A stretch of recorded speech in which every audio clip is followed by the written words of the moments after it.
Kinuha nila ang lahat, ang aking kalayaan, ang aking asawa, at ang aking bagong silang na anak. Habang nagdurusa ako sa malamig na rehas, ang sarili kong kapatid ay nagpapakasarap sa yaman at pamilyang ninakaw niya sa akin. Patay na ang anak mo, sabi ni Luciano nang walang awa.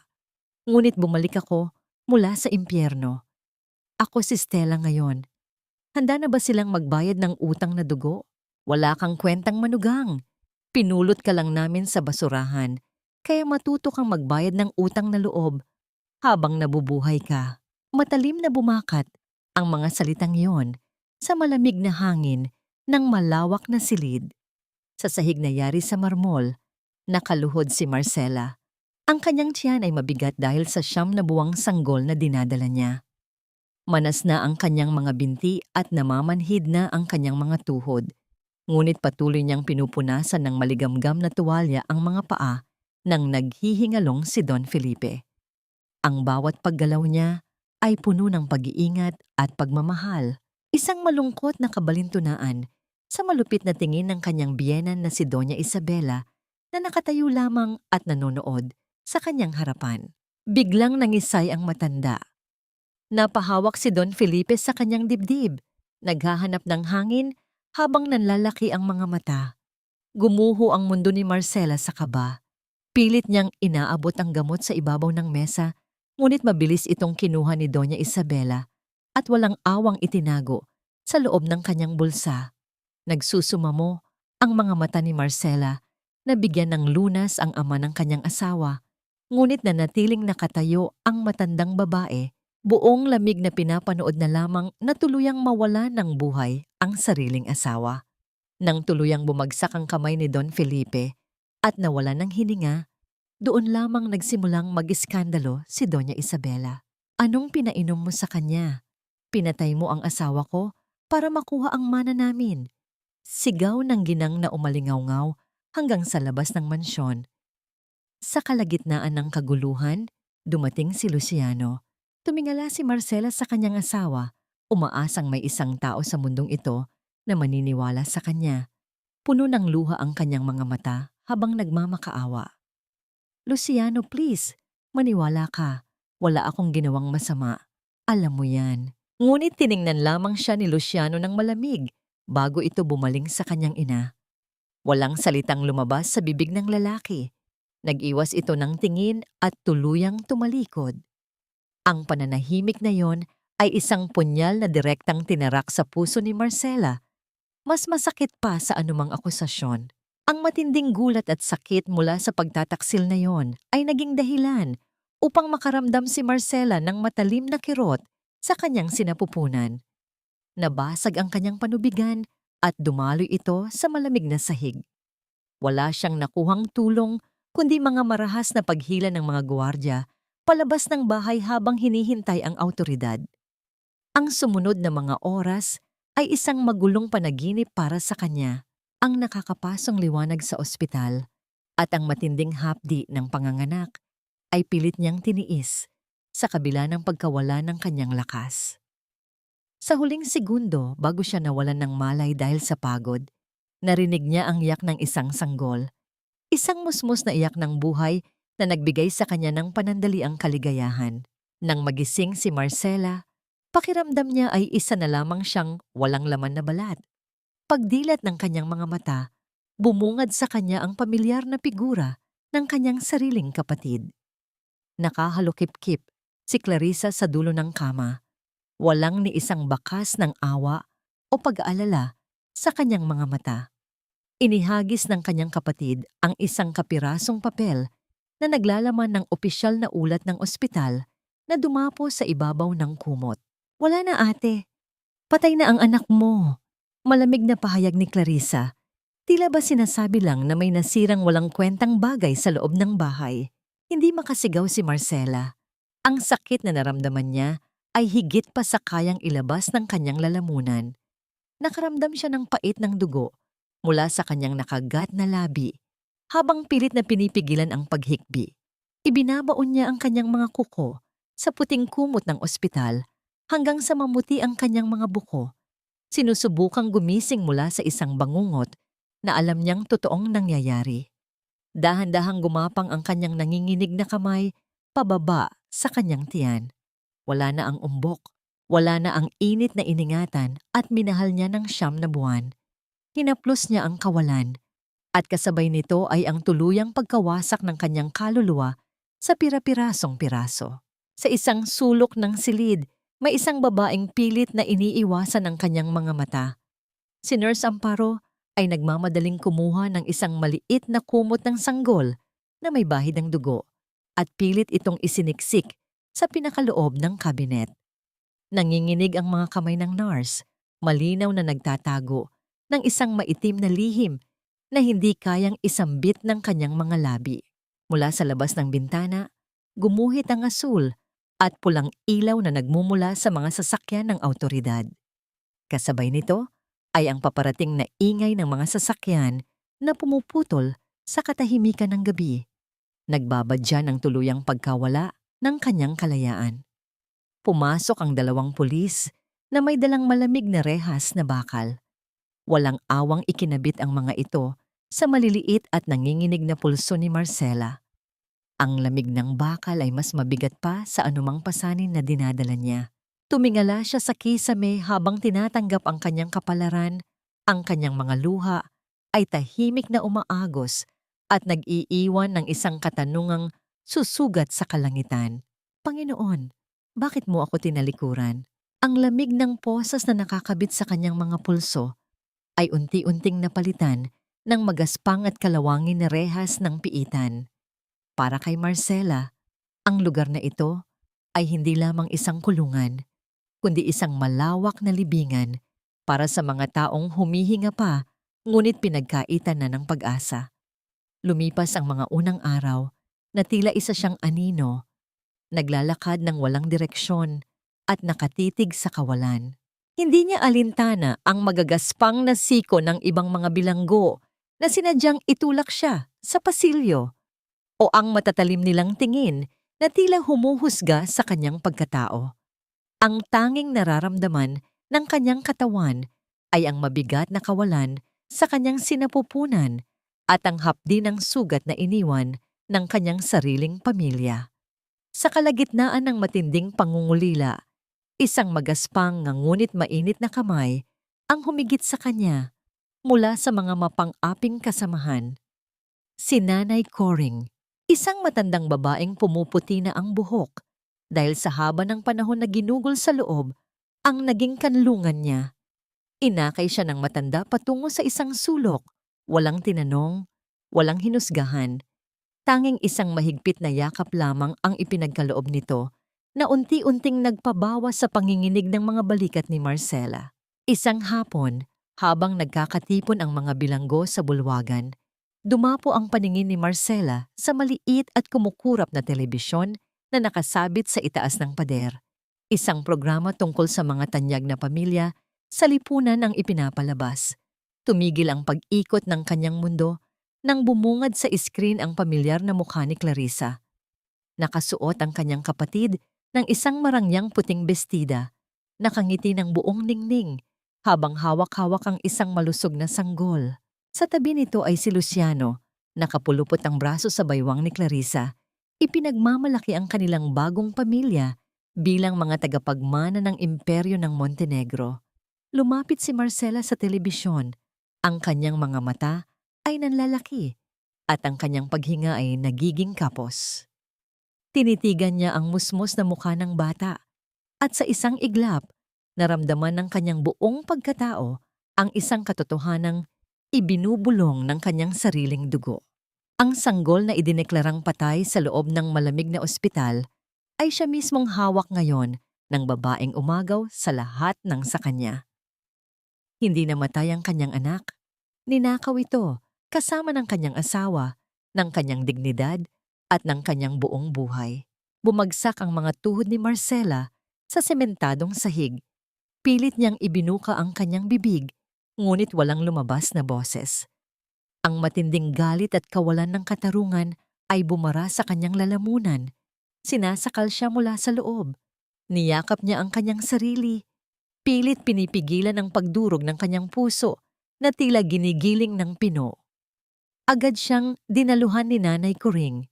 Idinikit ang ulo ni Marcela sa kanyang dibdib, habang hinahayaan ang nakababatang babae na ibuhos ang lahat ng luhang nag-aapoy sa pighati. Sa mga sumunod na araw, upang pigilan si Marcela na tuluyang mawala sa katinoan, tinuruan siya ni Nanay Coring ng sining ng pagbuburda. Sa bawat pagtusok ng karayom sa telang sutla, itinanim ni Marcela ang kanyang pagtitimpi. Isang gabi, habang tinatahi niya ang isang pulang bulaklak na gawa sa sinulid, isang mainit na luha ang pumatak mula sa kanyang mata at direktang sumipsip sa maling tahi ng talulot. Ang luhang iyon ay hindi natanda ng kahinaan, kundi isang tahimik na panata ng pagbangon. Lumipas ang panahon at unti-unting nanghina ang katawan ni Nanay Coring. Sa kanyang huling mga araw sa loob ng selda, hinawakan ng matanda ang mga kamay ni Marcela at bumulong tungkol sa isang lumang kahoy na kahon na nakatago sa labas. Isang pamana na magbubukas ng panibagong pinto para sa kanya kapag dumating ang tamang oras. Naging sandigan ni Marcela ang mga salitang yon sa pagdaan ng 7 mahahabang taon. 7 taon ng pagtitiis, pagmamasid sa paglaki ng kanyang anak mula sa malayo sa pamamagitan ng mga lumang pahayagan at pagpapatalas ng kanyang isipan. Hanggang sa dumating ang araw na nagbago ang ihip ng hangin, ipinatawag siya sa silid bisita. Pag-upo niya sa kabilang dulo ng mesa, isang lalaking nakasuot ng malinis na itim na Amerikana ang pumasok. Ang kanyang tindig ay nagbibigay ng kakaibang pakiramdam ng seguridad at profesionalismo. Si Attorney Benedicto Cruz. Sa halip na magsalita ng marami, maingat na inilapag ng abogado ang isang makapal na patong ng mga dokumento sa ibabaw ng mesa. Ang mga pahina nito ay naglalaman ng mga katibayan na matagal na niyang hinihintay. Tumingin si Benedicto ng diretso sa mga mata ni Marcela. Ang kanyang boses ay kalmado, ngunit may dalang lakas na gumising sa natutulog na kaluluwa ng babae. Marcela, tapos na ang pagtatago. Panahon na para bumalik. Tinitigan ni Marcela ang mga dokumento. Ang kanyang mga mata ay naniningkit, habang ang bawat hibla ng kanyang pagkatao ay naghahanda para sa labang matagal na niyang pinlano, naghihintay sa pag-ikot ng tadhana na iguguhit ng mga pahinang naroroon sa kanyang harapan. Ang sikat ng araw na humahalik sa kanyang balat ay tila isang estranghero na matagal nang hindi nakakasalamuha. Habang dahan-dahang bumubukas ang malaking bakal na pinto ng piitan, ang ingay ng pag-usad ng metal ay nagsilbing hudyat ng pagtatapos ng 7 taon na tila isang habambuhay na paghihintay. Huminto si Marcela sa labas ng tarangkahan. Ang kanyang mga mata ay naniningkit sa tindi ng liwanag ng kalayaan. Ang bawat paghinga niya ay may kasamang kaba at pag-aalinlangan. Tila ba natatakot siya na baka ang lahat ng ito ay isa lamang malupit na panaginip na maglalaho rin sa isang iglap. Isang itim na sasakyan ang huminto sa kanyang harapan at mula rito ay bumaba si Attorney Benedicto Cruz. Hindi ito lumapit ng mabilis, kundi binigyan siya ng puwang upang damhin ang hangin, isang respeto na matagal nang ipinagkait sa kanya ng mundo. Handa ka na ba, Marcela? Ang banayad na tanong ng abogado habang binubuksan ang pinto ng sasakyan. Tumango lamang siya. Ang kanyang tinig ay tila nawala sa lalim ng kanyang nararamdaman. Nang makapasok sa loob, iniabot sa kanya ni Benedicto ang isang puting sobre. Nahanap namin si Nurse Amparo sa isang liblib na probinsya. Umamin siya, Marcela.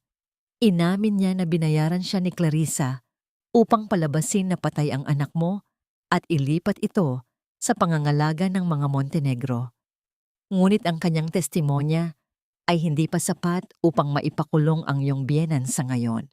Masyadong malakas ang kanilang kapit sa batas. Nanginig ang mga kamay ni Marcela habang hawak ang papel. Ang bawat salitang nakasulat ay tila mga tulis na karayom na tumutusok sa kanyang puso. Ang sakit na naramdaman niya noong gabi ng kanyang panganganak ay muling bumalik. Mas matindi at mas nag-aapoy. Ngunit sa pagkakataong ito, walang luhang pumatak mula sa kanyang mga mata. Sa halip, ang kanyang mga kamao ay unti-unting humigpit hanggang sa mamuti ang kanyang mga buko. Tumingin siya sa labas ng bintana, pinagmamasdan ang mga gusali at taong mabilis na dumadaan, at sa loob ng kanyang isipan ay may isang desisyong nabuo. Patay na si Marcela Virreyes, attorney. Ang kanyang boses ay malamig at puno ng determinasyon. Ang babaeng iyon ay namatay na sa loob ng seldang iyon, kasabay ng kanyang kawalang malay. Mula ngayon, ako na si Stella, at sisiguraduhin kong sa bawat hakbang ko, mararamdaman nila ang bigat ng katarungang matagal nilang ninakaw sa akin.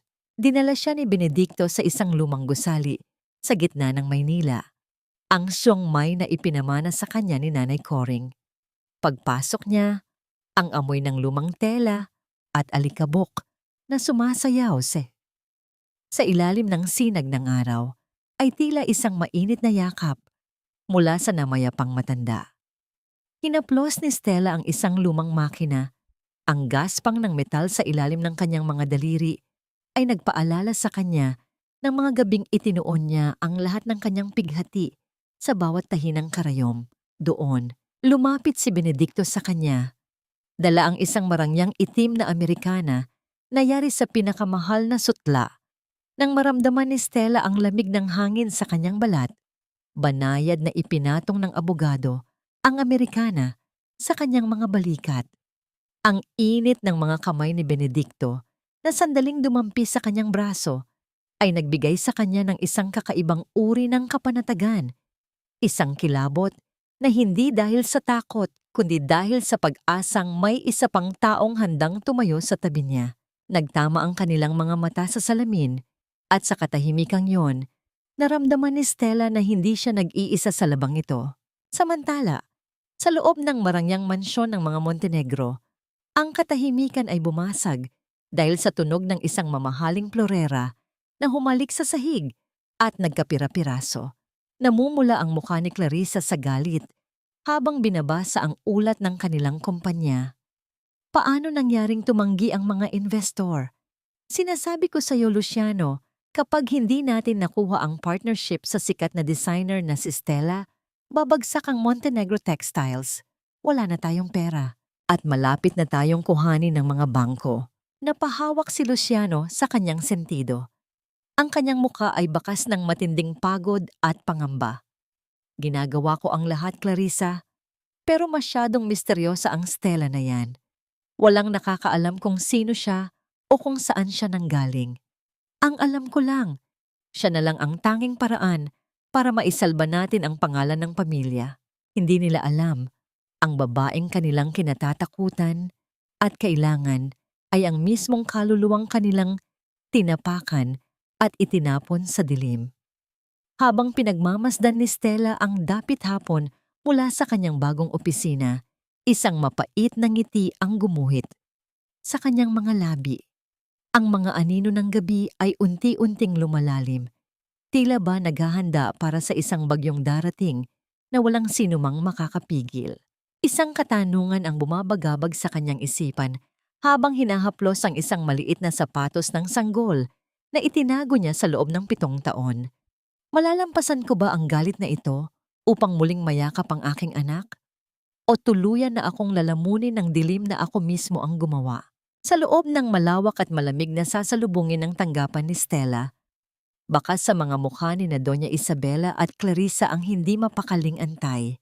Ang marangyang sopa na kanilang kinauupuan ay tila nagiging mainit at hindi komportable para sa dalawang babaeng sanay na sila ang pinaghihintay at hindi ang naghihintay. Panakanakang tinitingnan ni Clarissa ang kanyang mamahaling relo, habang si Doña Isabela ay pilit na pinananatili ang kanyang tuwid na upo. Tila ba sinusubukang itago ang kaba sa likod ng kanyang maskara ng pagiging isang aristokrata. Ang katahimikan ng silid ay binabasag lamang ng tunog ng bawat hakbang ng mga takong napapalapit mula sa pasilyo. Isang tunog na may dalang awtoridad at bigat na nagpatahimik sa kanilang mga bulungan. Bumukas ang malaking pinto at pumasok si Stella. Suot ang isang malapad at madilim na salamin na nagtatago sa kanyang mga mata. Ang kanyang bawat galaw ay puno ng misteryo at sopistikasyon. Ang bawat hibla ng kanyang kasuotan ay sumisigaw ng yaman at kapangyarihan, isang imahe na malayong malayo sa dugo ang babaeng itinapon nila sa dilim 7 taon na ang nakalilipas. Tumayo ang magbiyayan, pilit na gumuhit ng mga plastik na ngiti sa kanilang mga labi. Hindi sila nakakilala. Para sa kanila, ang nasa harap nila ay ang tanging salbabida na magliligtas sa lumulubog nilang imperyo. Mrs. Stella, it is an honor to finally meet you. I am Doña Isabela Montenegro and this is my daughter-in-law, Clarissa. Ang boses ng matanda ay puno ng pilit na tamis. Tila ba nakalimutan na niya ang kaparehong boses na nagtaboy sa isang nagmamakaawang ina noon. Gusto lang naming sabihin na ang pamilya Montenegro ay laging bukas sa pakikipagtulungan sa mga taong may mataas na kalidad gaya mo. In fact, charity and helping others have always been the core values of our family. It's our way of giving back ang aming utang na loob sa lipunan. Isang mapait na ngiti ang sandaling sumilay sa mga labi ni Stella sa likod ng kanyang madilim na salamin. Ang salitang utang na loob na lumabas sa bibig ng matanda ay tila isang malupit na biro. Marahan niyang tinanggal ang kanyang salamin at tinitigan ng dalawa, isang titig na tila naglalago sa kanilang mga kaluluwa. Values? Charity? That's interesting, Doña Isabela. Pero bago tayo mag-usap tungkol sa partnership, mayroon akong isang mahalagang kondisyon. Gusto kong doon tayo magtrabaho sa inyong mansyon. Gusto kong maramdaman ang inspirasyon ng inyong tahanan habang ginagawa ko ang mga disenyo para sa inyong kumpanya. Kung hindi kayo payag, I believe our meeting is over.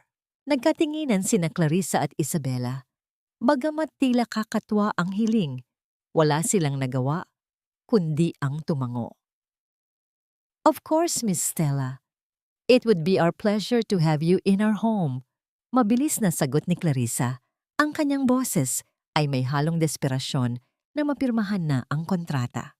Sa kalagitnaan ng kanilang pag-uusap, kinuha ni Stella ang kanyang mamahaling ballpen upang kunwari ay may isulat sa dokumento.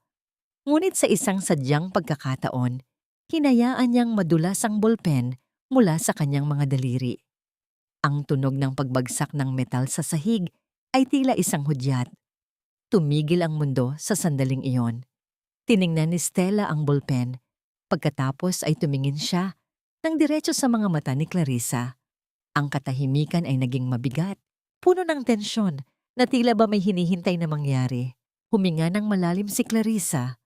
Ang kanyang mukha ay namumula sa tindi ng hiya at inis. Ngunit dahil sa laki ng kailangan nila kay Stella, dahan-dahan siyang yumuko. Ang kanyang tuhod ay tumama sa malamig na sahig, habang pilit niyang inaabot ang ballpen sa ilalim ng mesa. Pinanood siya ni Stella. Ang kanyang mga mata ay walang emosyon habang tinitingnan ang kanyang sariling kapatid na ngayon ay nakaluhod sa kanyang harapan. Ang bawat segundo ng pagyuko ni Clarissa ay tila isang matamis na kabayaran sa bawat luhang ibinuhos ni Marcela noon. Inabot ni Clarissa ang ballpen at ibinigay ito kay Stella ng may nanginginig na kamay. Nang matapos ang pulong, inihatid sila ni Benedicto sa labas. Bago pumasok si Stella sa kanyang sasakyan, hinawakan ng abogado ang kanyang kamay. Isang haplos na puno ng pag-aalala at suporta. Are you sure about this, Stella? Ang pagpasok sa bahay na yon ay parang pagpasok muli sa isang kulungan. Huminga ng malalim si Stella. Nararamdaman ang init ng palad ni Benedicto na tila nagbibigay sa kanya ng lakas. Hindi na ako ang biktima, Benedicto. Sa pagkakataong ito, ako na ang magiging bantay. I need to get closer to them to find what was stolen from me. Pagkalipas ng ilang oras, huminto ang sasakyan ni Stella sa harap ng naglalakihang tarangkahan ng mansyon ng mga Montenegro. Ang bakal na pinto ay dahan-dahang bumukas Naglalabas ang tunog na tila isang babala ng paparating na unos.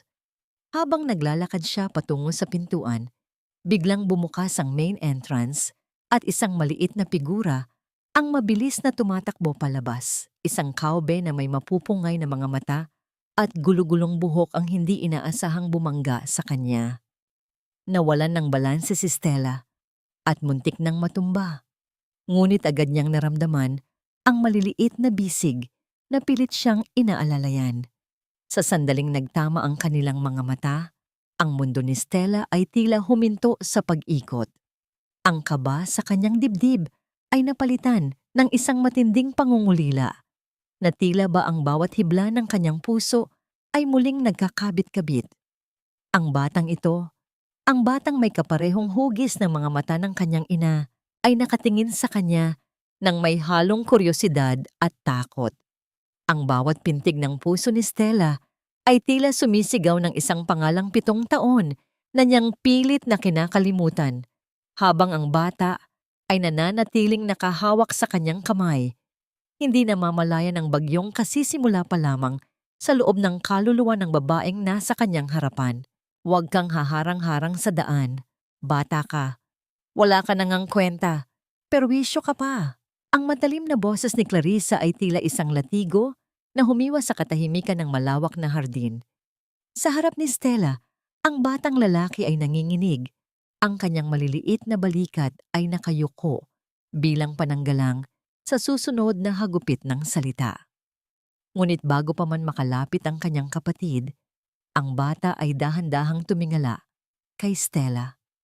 Doon, sa ilalim ng sikat ng araw, nakita ni Stella ang sarili niyang mga mata, ang mapupungay na hugis, ang mahahabang pilik mata, at ang lalim ng kalungkutan na hindi dapat taglay ng isang 7 taong gulang na musmos. Dahan-dahang kinuha ng bata ang kanang kamay ni Stella. Sa isang kilos na puno ng paggalang at kawalang malay, idiniit niya ang likod ng palad ng babae sa kanyang noo. Ang pagmamano na yon ay tila isang malakas na boltahe ng kuryente na dumaloy sa buong pagkatao ni Stella. Ang init ng balat ng bata at ang amoy ng gatas at pawis na nagmumula rito ay nagdulot ng isang matinding lukso ng dugo na tila sumasabog sa loob ng kanyang dibdib. Ito ang kanyang anak.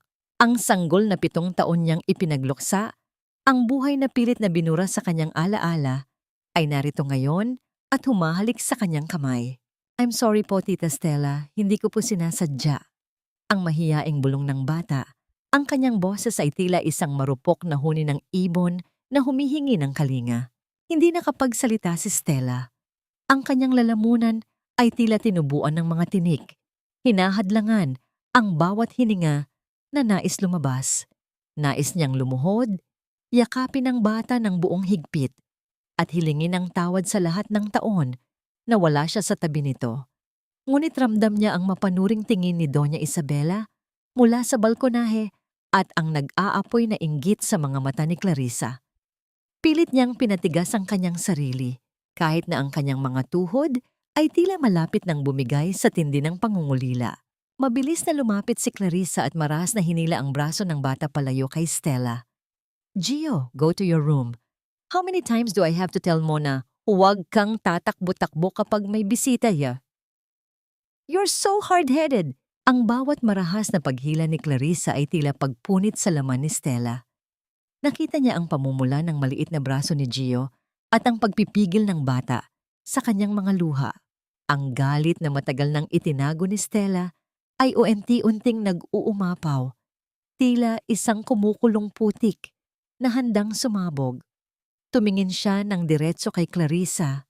Ang kanyang mga mata ay kasing talim ng mga kristal na handang humiwa. Is that how you treat your son, Clarissa? He is just a child. At sa tingin ko, mas kailangan niya ng tamang gabay kaysa sa marahas na kamay. Ang boses ni Stella ay kalmado, ngunit may dalang bigat ng isang babala. Kung ganito ang uri ng disiplina na mayroon sa tahanang ito, baka nagkamali ako sa pagpili ng partner sa negosyo. Natigilan si Clarissa. Ang kanyang mukha ay namutla sa tindi ng hiya at takot na baka mawala ang partnership na magliligtas sa kanila. Pilit siyang bumitaw sa braso ni Gio at nagpilit ng isang pekeng tawa. Of course not, Stella. I'm just stressed out. You know, mothers have their bad days too. Gio, say sorry to Tita Stella again and go upstairs. Pinanood ni Stella ang matamlay na paglalakad ni Gio pabalik sa loob ng mansyon. Nang mawala na ang bata sa kanyang paningin, mabilis siyang nagpaalam at naglakad patungo sa naghihintay na sasakyan ni Benedicto. Sa sandaling sumara ang pinto ng kotse, ang kuta na itinayo ni Stella sa kanyang puso ay tuluyang gumuho. Ang kanyang mga balikat ay nagsimulang manginig at ang mga luhang 7 taon niyang pinigilan ay tila isang malakas na agos na lumabas mula sa kanyang mga mata. Agad siyang naramdaman ni Benedicto. Walang salita. Inilapit ng abogado ang kanyang katawan at hinayaan si Stella na isandal ang kanyang ulo sa kanyang balikat. Ang init ng bisig ni Benedicto at ang dahan-dahang paghaplos nito sa kanyang likod ay nagsilbing gamot sa sugat na muling bumukas. Doon, sa loob ng tahimik na sasakyan, ibinuhos ni Stella ang lahat ng kanyang pighati. Ang bawat hikbi ay may kasamang panunumbat sa tadhana, sa katarungang kay tagal dumating, at sa pagmamahal na ninakaw sa kanya. Buhay siya. Benedicto, ang anak ko, buhay siya. Ang gumaralgal na tinig ni Stella habang nakasubsob sa dibdib ng lalaki. Alam ko, Stella, at kukunin natin siya. Pangako ko sa'yo, kukunin natin siya. Ang malalim na bulong ni Benedicto. Ang kanyang boses ay puno ng katapatan na tila isang anchor sa gitna ng bagyo. Habang lumalayo ang sasakyan mula sa mansyon, sa madilim na sulok ng opisina ni Doña Isabela, ang mata ng babae ay tahimik na nakatitig sa monitor ng kanyang security camera. Ang kanyang mga daliri ay nanginginig habang hinahawakan ang kanyang telepono. Pinindot niya ang isang numero at nang may sumagot sa kabilang linya, ang kanyang boses ay naging kasing lamig ng kamatayan. Siguraduhin mong hindi na muling magsasalita ang nurse na yon. Kahit anong halaga, gawin mo ang lahat para manahimik siya habang buhay. May nararamdaman akong hindi maganda sa designer na yan at hindi ko hahayaang masira ang lahat ng pinaghirapan ko nang dahil lamang sa isang multo mula sa nakaraan. Ibinaba ni Isabela ang telepono at muling tumingin sa screen kung saan makikita ang imahe ni Gio na nakaupo mag-isa sa kanyang madilim na silid. Yakap-yakap ang kanyang mga binti habang ang mga anino sa pader ay unti-unting lumalaki at tila lalamunin ang buong mansyon. Sa bawat hakbang ni Stella sa loob ng mansyong yon, tila ba lumalakad siya sa ibabaw ng mga bubog ng nakaraan.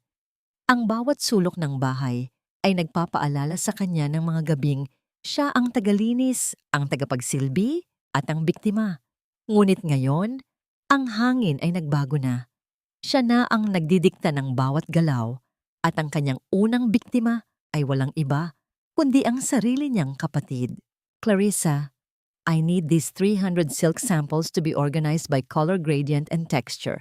Siguraduhin mong walang kahit isang hibla ang magkakapalit. This is for the luxury line, so it has to be flawless. Gawin mo yan sa silid patawan at ayaw kong may ibang makikialam kundi ikaw lang. Ang utos ni Stella. Habang nakaupo sa dulo ng mahabang mesa, ang kanyang boses ay tila isang malamig na haging ng hangin na walang puwang para sa pagtanggi. Namula ang mukha ni Clarissa. Ang kanyang mga kuko ay bumaon sa kanyang palad dahil sa tindi ng insulto. Siya ang Funian ng mansyong ito. Ngunit ngayon ay inuutusan siyang gawin ang trabaho ng isang hamak na assistant. Stella, I have other things to do. Marami akong appointments for the foundation, then cancel them. Putol ni Stella, hindi man lang tinitingnan ng kapatid. Kung gusto ninyong maisalba ang Montenegro Textiles, matuto kayong sumunod sa boses ko. Or maybe, you're not as professional as I thought. Ang pananahimik ni Clarissa ay puno ng puot. Ngunit dahil sa laki ng kailangan nila, wala siyang nagawa, kundi ang bitbitin ang mabibigat na kahon ng tela patungo sa silid patawan. Pinanood siya ni Stella Nararamdaman ang isang uri ng katarungang dahan-dahang bumabalot sa kanyang puso. Hindi nagtagal. Pumasok si Luciano sa silid. Dala ang isang mapanlinlang na ngiti at amoy ng mamahaling pabango na tila ba nagtatago ng nabubulok na kaluluwa sa ilalim nito. Lumapit siya kay Stella. Ang kanyang mga mata ay puno ng pilit na paghanga. Mrs. Stella, I hope my wife isn't giving you a hard time. Alam mo naman ang mga babae, medyo emotional minsan. If you need anything else, personal help maybe, I'm just one call away. Naramdaman ni Stella ang pag-akyat ng pait sa kanyang lalamunan. Ito ang lalaking nanumpa na mamahalin siya habang buhay, ngunit tumalikod nang siya ay nangangailangan. Pinanatili niya ang kanyang maskara ng pagiging profesional. Ginagamit ang kanyang ganda at misteryo upang paikutin ang lalaking ito. Actually, Luciano, I was looking at the company's financial reports. Napansin ko na parang may malaking butas sa inyong marketing budget nitong mga huling taon. Is there something I should know? Nalito si Luciano, ang kanyang kumpiyansa ay panandali ang nawala. That's just, economic crisis. But don't worry. Once the partnership is signed, everything will be back to normal. Habang abala si Stella sa pakikipag-usap kay Luciano, si Clarissa naman ay lalong nilalamon ng selos at galit mula sa malayo. Nakita niya ang pagtitig ng kanyang asawa kay Stella. Isang uri ng titig na hindi na nito ibinibigay sa kanya. Dahil sa hindi niya mailabas ang galit sa designer, ang kanyang malasakit ay napunta sa tanging taong walang kalaban-laban sa loob ng mansyon. Gio, come here right now! Ang pasigaw na tawag ni Clarissa nang makita ang bata na tahimik na naglalaro sa pasilyo. Hinila niya ang bata patungo sa isang maliit na silid sa ilalim ng hagdan, isang imbakan ng mga lumang gamit na madilim at walang bintana. Diyan ka muna. You're the reason why your father is always stressed out. Huwag kang lalabas hanggat hindi ko sinasabi. Do you understand? Ang tunog ng pagpihit ng susi ay tila isang hatol ng kamatayan para sa bata. Sa loob ng dilim, ang maliit na katawan ni Gio ay nangisay sa takot. Ang kanyang mga hikbi ay pilit niyang pinipigilan dahil alam niyang lalo lamang magagalit ang kanyang ina. Nang makaalis si Clarissa, dahan-dahang lumapit si Stella sa pinto ng imbakan. Narinig niya ang mahinang tunog ng pag-iyak sa loob, isang tunog na nagpaguho sa bawat pader ng kanyang paghihiganti. Gamit ang isang maliit na hair clip, mabilis at tahimik niyang pinihit ang kandado. Ang pinto ay dahan-dahang bumukas, naglalabas ng isang manipis na liwanag sa loob ng madilim na silid.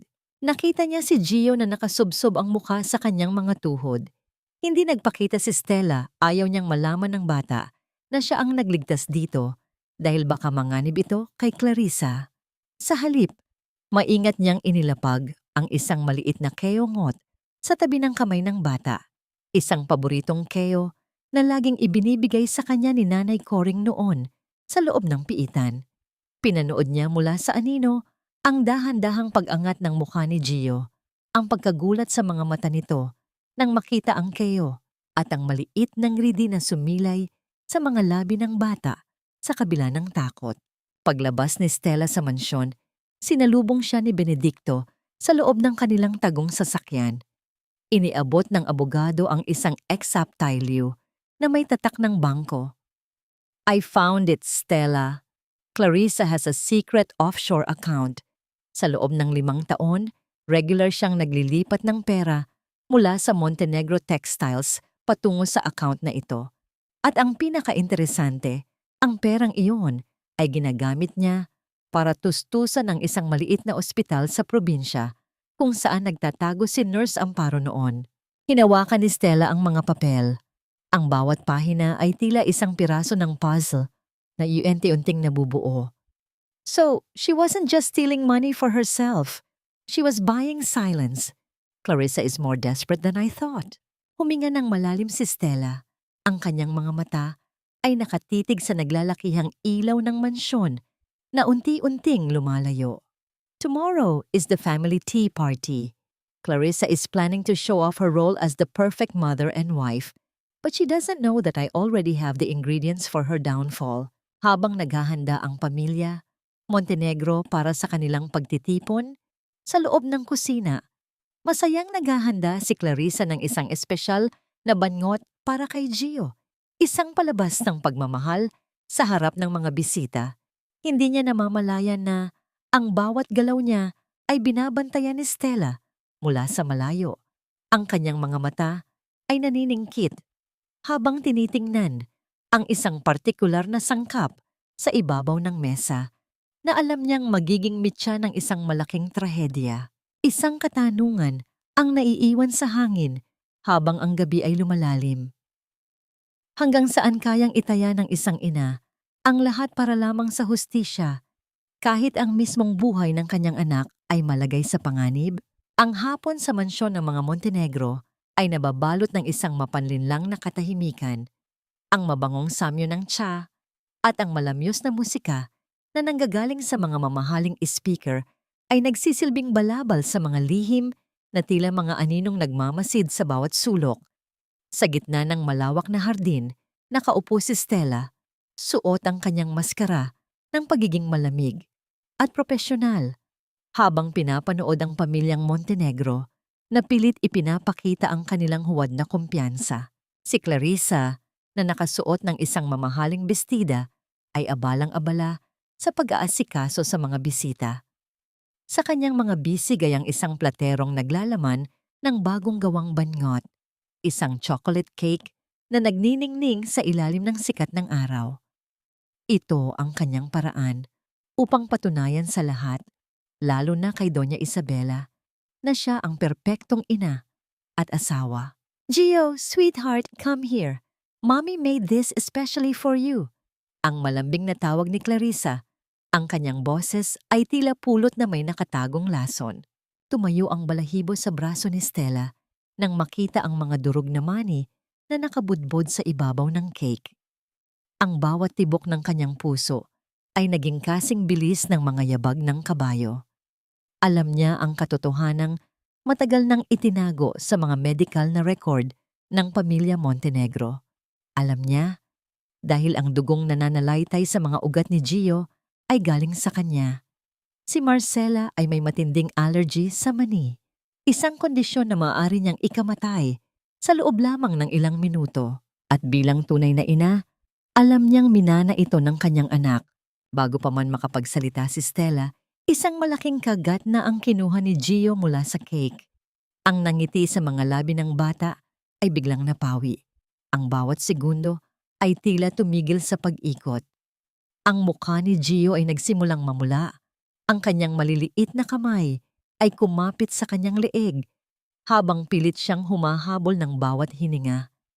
Ang hangin na dapat ay dumadaloy ng malaya ay tila binabara ng isang hindi nakikitang kamay.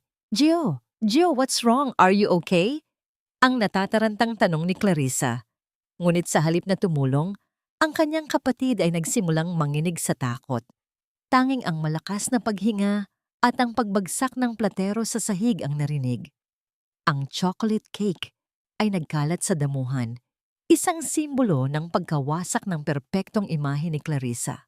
Si Luciano ay tila naging isang estatwa ng yelo, hindi malaman kung ano ang gagawin, habang pinapanood ang kanyang anak na unti-unting nawawalan ng kulay ang mga labi.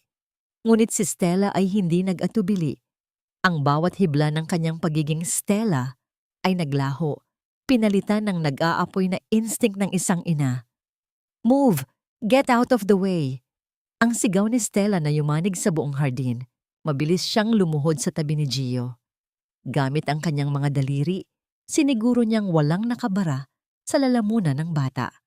Ang bawat paggalaw niya ay puno ng presisyon at lakas. Inihiga niya si Gio sa posisyong makakatulong sa paghinga nito habang ang kanyang sariling mga kamay ay nanginginig sa takot na baka huli na ang lahat. Ang bawat patak ng pawis sa kanyang noo ay tila naging kasing bigat ng mga bato. "Tawagan ninyo ang ambulansya. Clarissa, get an EpiPen. Now!" Ang utos ni Stella na tila isang general sa gitna ng digmaan. Ngunit si Clarissa ay nanatiling nakatayo. Ang kanyang mga mata ay nanlalaki sa gulat at kawalan ng malay sa gagawin. Pagdating sa ospital, ang bawat hakbang ng mga nurse at doktor sa pasilyo ay tila naging isang magulong ingay sa pandinig ni Stella. Nanatili siyang nakatayo sa labas ng emergency room. Ang kanyang mga kamay ay mahigpit na nakakapit sa kanyang dibdib. Dinarama ang bawat pintig na tila sumasabay sa takot ng kanyang anak. Lumapit ang doktor. Ang kanyang mukha ay seryoso at may bakas ng pagkadismaya. Tiningnan niya si Clarissa na noon ay pilit pang nag-aayos ng kanyang sarili. Anong klaseng ina ka? Hindi mo ba alam na ang anak mo ay may severe peanut allergy? Isang kagat na lang ay maaari na siyang mawala sa atin. It's a miracle na may nakakaalam ng first aid sa inyo. Kundi, hindi ko alam kung aabutin pa siya rito. Ang mga salita ng doktor ay tila mga sampal sa mukha ni Clarissa. Napayuko ang kanyang kapatid, habang si Doña Isabela ay nagpapakita ng isang pekeng pag-aalala sa harap ng mga ibang pasyente. Nang payagan ng makapasok, dahan-dahang lumapit si Stella sa kama ni Gio. Ang bata ay mahimbing na natutulog. Ang kanyang mukha ay maputla pa rin, ngunit ang kanyang paghinga ay regular na at payapa. Naupo si Stella sa tabi nito. Ang kanyang puso ay tila dahan-dahang naghihilom habang pinagmamasdan ng anak. Ang kuryenteng naramdaman niya noong una silang maghawak ng kamay ay muling bumalik, mas matindi at mas puno ng pagmamahal. Sa labas ng silid, nararamdaman ni Stella ang presensya ni Benedicto. Ang abogado ay tahimik na nakatayo, hindi lumalapit upang bigyan siya ng puwang, ngunit ang bawat tingin nito ay puno ng suporta. Lumapit si Benedicto at maingat na ipinatong ang kanyang kamay sa balikat ni Stella.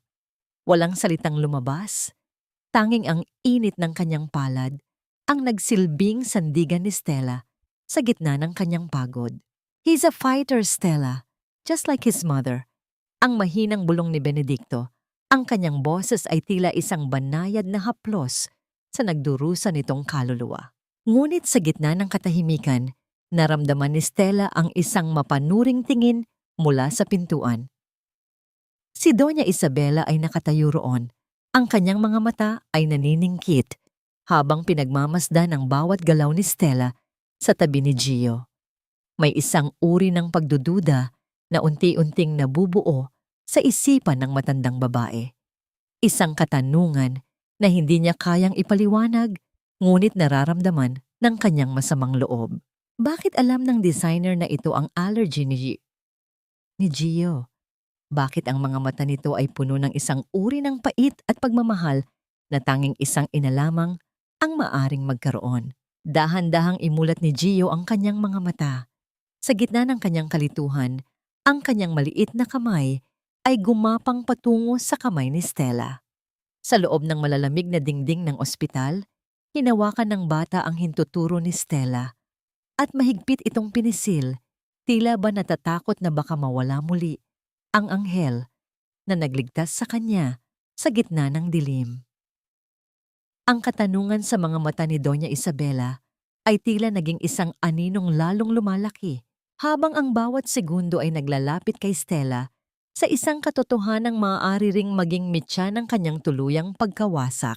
Ang bawat gabi sa loob ng mansyon ng mga Montenegro ay tila isang dambuhalang hayop na naghihintay ng tamang pagkakataon upang manakmal.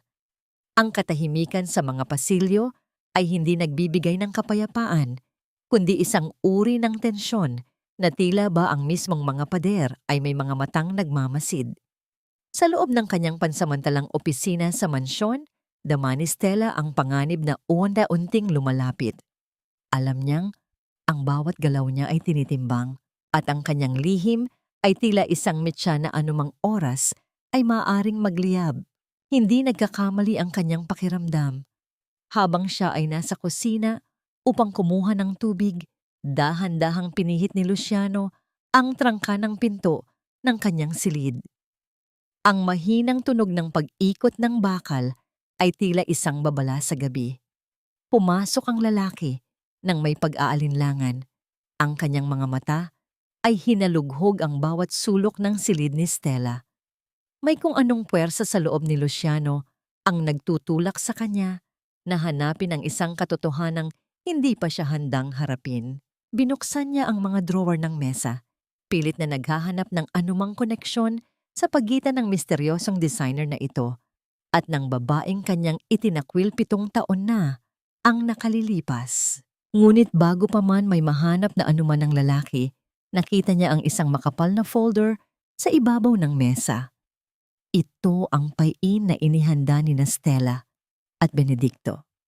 Sa loob nito ay ang isang huwad na partnership agreement sa isang malaking kumpanya sa ibang bansa na nagpapakita na ang layunin lamang ni Stella sa Pilipinas ay ang palawakin ng kanyang negosyo. Binasa ito ni Luciano at sa kabila ng kanyang hinala, tila napanatag ang kanyang loob. Ang kanyang pagiging kampante ang siyang pinakamalaking pagkakamali sapagkat sa likod ng mga dokumentong yun, ang tunay na Stella ay mas matalas pa sa anumang patalim.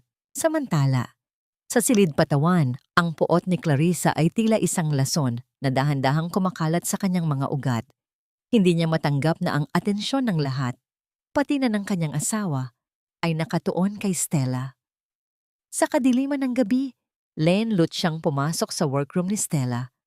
Ang kanyang mga mata ay naningkit nang makita ang isang bagong disenyo na nakasuot sa isang manikin, isang bestida na yari sa pinakamahal na sutla, nagniningning sa ilalim ng liwanag ng buwan.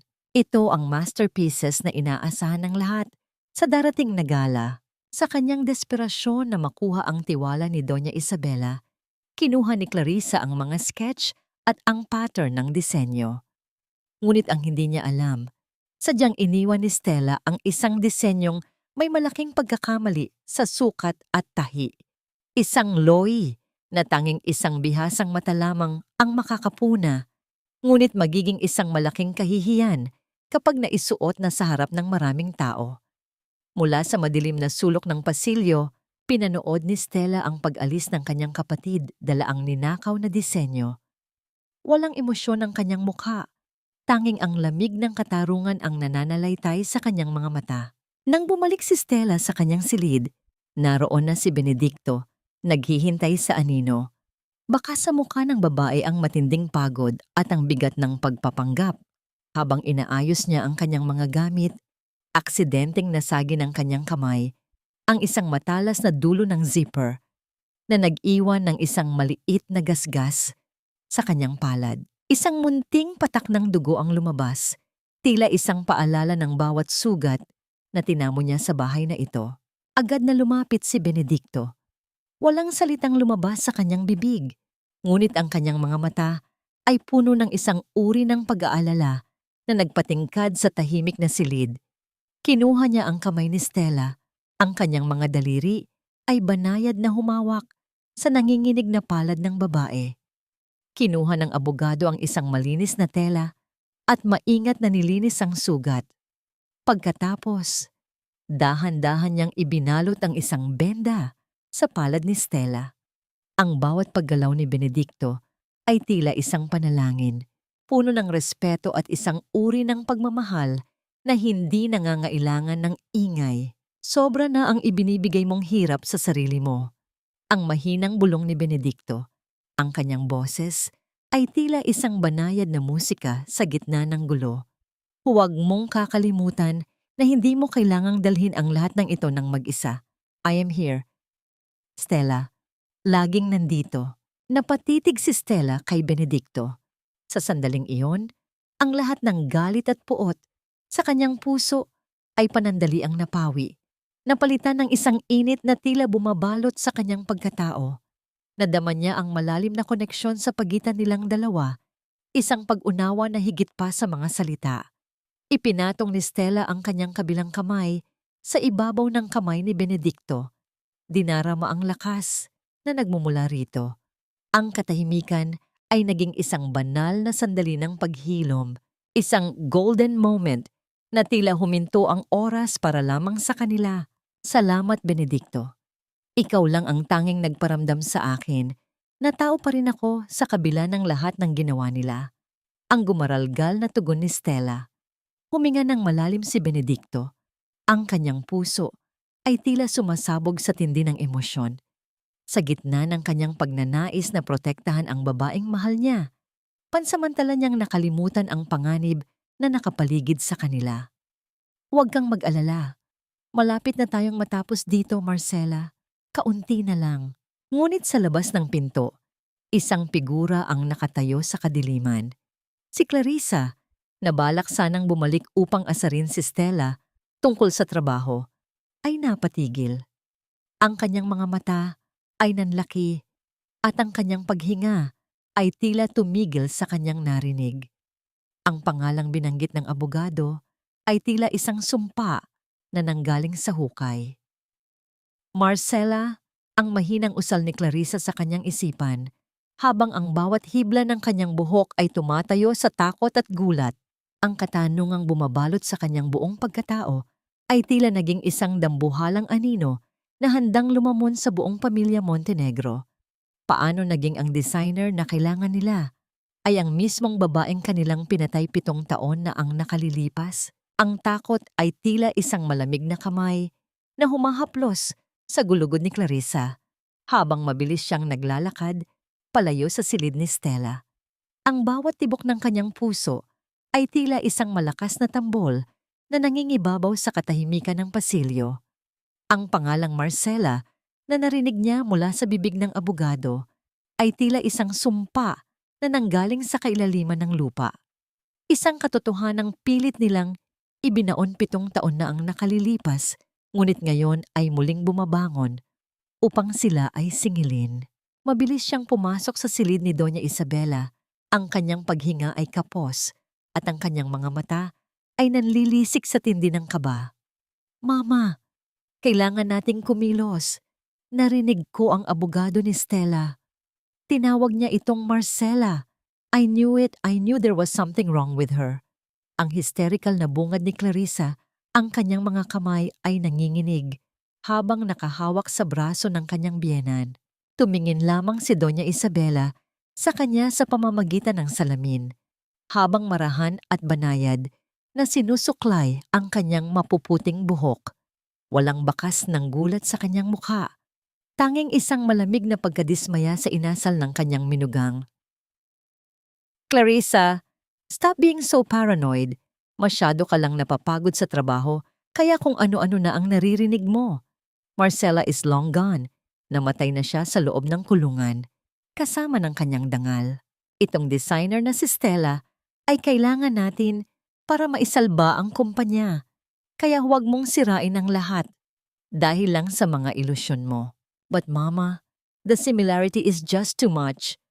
Ang mga mata, ang bawat galaw niya. Enough. Ang mariing putol ni Isabela. Ang kanyang boses ay tila isang matalim na talim na tumama sa hangin. Kung gusto mong manatili sa pamilyang ito, ayusin mo ang iyong sarili. Huwag kang maging praning. Ang konsensya mo lang ang naglalaro sa iyo, Clarissa. Ngayon, lumabas ka na at siguraduhin mong magiging maayos ang lahat para sa darating na gala. Ang bawat salita ni Isabela ay tila isang anyo ng gaslighting na nagpaparamdam kay Clarissa na siya ay nawawala na sa sariling katinuan. Ngunit ang hinala sa kanyang puso ay hindi basta-basta mapapawi. Kinabukasan, sa hapag ng almusal, sinubukan ni Clarissa na galingan ang kanyang laro. Habang nagkakape sila, tiningnan niya si Stella ng may mapanuring mga mata, pilit na naghahanap ng anumang bitak sa maskara nito.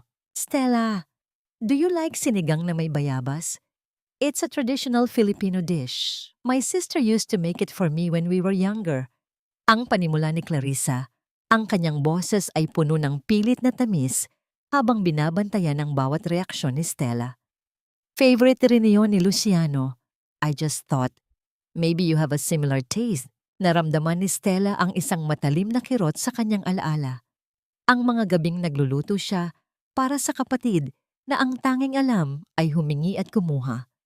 Ngunit hindi siya nagpakita ng anumang emosyon. Ibinaba niya ang kanyang tasa ng kape nang walang anumang tunog. Ang kanyang bawat galaw ay puno ng sopistikasyon. Interesting, Clarissa. But I prefer more refined flavors. My past is filled with international tastes, so local dishes don't really ring a bell for me. However, speaking of sisters, mayroon akong nabasa noon na talinghaga. Huminto si Stella at tinitigan ng diretso si Clarissa. Ang kanyang mga mata ay tila dalawang madilim na balon na walang hangganan. Mayroon daw dalawang magkapatid na babae. Ang isa ay nagnakaw ng anino ng kanyang kapatid dahil sa inggit. Inakala niya, sa pagsuot ng aninong yon, magiging kanya na ang lahat ng liwanag. Ngunit hindi niya alam, ang anino ay may bitbit na sumpa. Sa bawat gabi, ang aninong yon ay unti-unting sasakal sa kanya hanggang sa mabulunan siya sa sarili niyang kasinungalingan. Don't you think it's a tragic story, Clarissa? Ang bawat salita ni Stella ay tila isang mitya na dahan-dahang sumusunog sa kumpiyansa ni Clarissa. Ang tasa na hawak ng kanyang kapatid ay dahan-dahang nanginig hanggang sa ang mainit na kape ay tumapon sa maputing tela ng mesa na lumikha ng isang mantsa na tila isang dambuhalang sugat. Nanlaki ang mga mata ni Clarissa. Ang kanyang labi ay nanginginig habang pilit na humahanap ng maisasagot, ngunit tanging ang katahimikan ng silid ang bumalot sa kanya. Samantala, sa labas ng mansyon, mabilis na kumilos si Benedicto. Gamit ang kanyang mga koneksyon sa batas, matagumpay niyang nahanap si Nurse Amparo sa isang ligtas na bahay sa probinsya. Ang matandang nurse ay puno ng pagsisisi, handang ibigay ang lahat ng katotohanan kapalit ng proteksyon. Nasa akin na ang lahat, Stella. Ang mensahe ni Benedicto sa telepono na nagbigay ng panibagong lakas kay Stella. Habang lumalapit ang gabi, napansin ni Stella ang isang kakaibang kilos mula kay Doña Isabela. Ang matandang babae ay palihim na naglilipat ng malaking halaga ng stock at pag-aari ng Montenegro patungo sa isang dummy account. Tila may nararamdamang panganib ang matanda at naghahanda na ito para sa isang mabilis na pagtakas. Ang buy na inihanda ni Stella ay unting gumagana, ngunit ang bawat hakbang ay tila isang pagsasayaw sa gitna ng mga patalim. Isang katanungan ang naiiwan sa isipan ni Stella habang pinagmamasdan niya ang sarili sa salamin. Kakayanin ko bang tapusin ang lahat ng ito nang hindi nawawala ang aking kaluluwa? Ang bawat mantsa ng kape sa mesa ay tila isang paalala na sa bawat giyera, mayroon laging kailangang isakripisyo at ang darating na gala ay hindi lamang magiging isang pagtatanghal ng kagandahan, kundi isang madugong labanan para sa katotohanang kay tagal nang ikinulong sa dilim. Ang bawat hininga sa loob ng mansyon ng mga Montenegro ay tila nababalot ng lason ng kawalang katiyakan. Habang papalapit ang gabi ng charity gala, ang tensyon ay naging kasing talim ng isang labaha na handang humiwa sa bawat sandali ng katahimikan. Sa loob ng madilim na pasilyo, napatigil si Stella nang marinig ang isang boses na nagmumula sa bahagyang nakabukas na pinto ng aklatan. Ang boses ni Doña Isabela ay malamig at puno ng utos, tila isang hatol na walang puwang para sa apela. I have already signed the papers, Clarissa. Bukas na bukas din, dadalhin si Gio sa isang boarding school sa ibang bansa. He needs discipline at ang presensya niya rito ay sagabal lamang sa atin. It's for the best. Para sa pangalan ng pamilya, ang bawat salitang binitiwan ng matanda ay tila mga dambuhalang bato na bumagsak sa dibdib ni Stella. Ang mundo niya ay biglang umikot ng mabilis at ang mga anino ng nakaraan, ang gabing kinuha sa kanya ang kanyang anak sa ospital, ay muling sumalakay sa kanyang isipan. Ang pakiramdam ng kawalan, ang hapdi ng pag-agaw sa isang bahagi ng kanyang kaluluwa, ay muling nagparamdam sa bawat hibla ng kanyang pagkatao. Pakiramdam niya ay muli siyang naging ang mahina at walang laban na si Marcela. Mabilis siyang tumakbo patungo sa kanyang silid. Ang kanyang mga kamay ay nanginginig habang pilit na isinasara ang pinto. Napasandal siya sa kahoy na pintuan, dahan-dahang napaupo sa sahig habang ang kanyang mga luha ay tila isang malakas na agos na hindi na mapigilan. Ang bawat hikbi niya ay puno ng panunumbat sa sarili, sa tadhana, at sa kalupitan ng mga taong nasa labas ng kanyang pinto. Sa gitna ng kanyang pagkasira, naramdaman niya ang isang banayad na presensya sa kanyang tabi, si Benedicto. Hindi na kailangan ng abogado na magtanong. Ang bawat panginginig ng balikat ni Stella at ang lalim ng pighati sa mga mata nito ay sapat na upang malaman niya ang lahat. Lumapit si Benedicto at maingat na ipinulupot ang kanyang mga bisig sa paligid ni Stella. Ang init ng katawan ng lalaki at ang amoy ng kanyang katapatan ay nagsilbing gamot sa nagdurugo nitong puso. Walang halong pagnanasa, tanging ang dalisay na pagnanais na maging sandigan sa gitna ng unos. Hindi ko hahayaang mangyari iyon, Stella. Look at me. Ang mahinang bulong ni Benedicto, ang kanyang boses ay tila isang angkla sa gitna ng malupit na dagat. Hindi ko hahayaang mawala siya ulit. Nandito ako. We have the legal grounds to stop the transfer. May sakit ang bata at bilang katuwang sa negosyo, maaari nating gamitin ang impluwensya natin upang manatili siya rito sa ilalim ng medical supervision. Tumingala si Stella kay Benedicto. Ang kanyang mga mata ay puno ng pag-asa na muling nagningas. Ang bawat haplos ni Benedicto sa kanyang likod ay tila nagtatanggal ng bawat tinik ng takot. Sa sandaling iyon, ang katahimikan ng silid ay naging isang banal na puwang ng paghilom. Ang kilig na nadarama ni Stella ay hindi dahil sa isang mababaw na atraksyon, kundi dahil sa lalim ng pasasalamat na sa wakas ay may isang taong hindi tumatalikod sa kanya. Salamat, Benedicto. I don't know what I would do without you. Ang gumaralgal na sagot ni Stella habang isinasandal ang kanyang noo sa balikat ng lalaki. You don't have to think about that. Just focus on tomorrow. Ang tugon ni Benedicto habang dahan-dahang hinahaplos ang buhok ni Stella. Everything is set. Ang mga dokumento ni Nurse Amparo, ang mga record ng kumpanya, lahat ay handa na para sa huling hudyat. Kinabukasan, ang mansyon ay muling naging abala para sa huling paghahanda ng gala. Si Doña Isabela, sa kanyang pagnanais na ipakita ang kapangyarihan ng pamilya, ay nag-utos kay Clarissa na isuot ang pinakamarangyang damit na disenyo ni Stella, ang bestidang may lihim na pagkakamali sa tahi na sadyang inihanda ng designer. Ang matandang babae ay walang kamalay-malay na ang kanyang ipinagmamalaking hiyas ay magiging mitya ng kanilang tuluyang pagkawasak. Sa harap ng kanyang salamin, dahan-dahang nag-apply si Stella ng lipstick. Ang kulay pula nito ay tila isang dugo na sumisimbolo sa kanyang panata.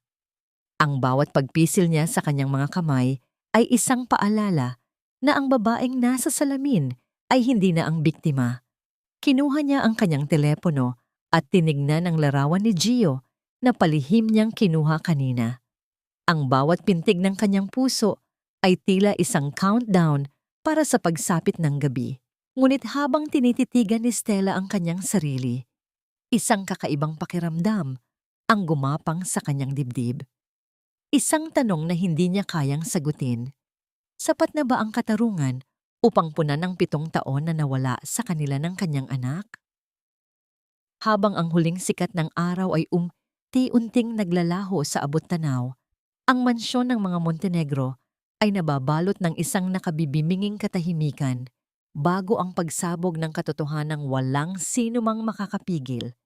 Ang gabi ng paghatol ay narito na at sa bawat yabag ng sapatos ni Stella patungo sa sasakyan, ang bawat hakbang ay may dalang bigat ng isang tadhana na handa ng magwakas o muling magsimula sa gitna ng apoy.